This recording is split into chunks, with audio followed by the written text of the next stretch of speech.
Cadavre, un reste de tourterelle turque. Un autre étourneau. Ça, c'est intéressant, c'est un reste de tourne-pierre à collier. Si cet ornithologue n'est pas inquiet de voir autant de petits cadavres, c'est que les oiseaux constituent l'essentiel du régime alimentaire du faucon pèlerin. Une bonne nouvelle pour Pierre, venu baguer les poussins du couple installé à près de 100 mètres d'altitude. Le but du programme, c'est d'essayer de comprendre le fonctionnement des populations sur les milieux anthropiques dans le Nord et dans le Pas-de-Calais.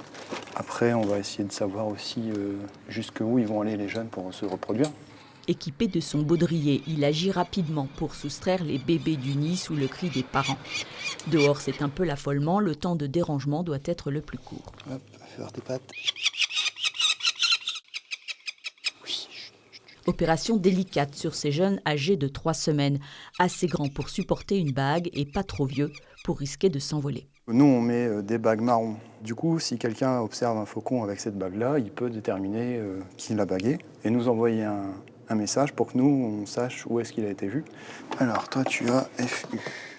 Des numéros de bague uniques pour ce jeune mâle et pour sa sœur qui, après quelques mesures, 682.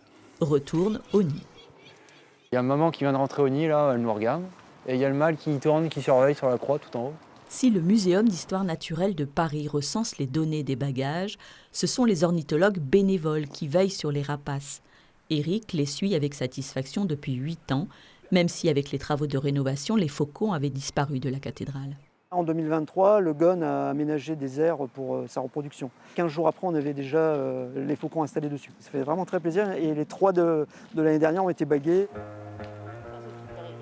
Comme beaucoup de territoires naturels sont détruits par l'homme, on a des individus qui, au final, trouvent beaucoup plus facile de nicher sur des édifices humains que sur des territoires naturels. C'est une bonne nouvelle ? On va dire que la capacité d'adaptation est bonne. Tant qu'ils survivent, c'est bon. Après, c'est un peu dommage de savoir que les sites sont détruits.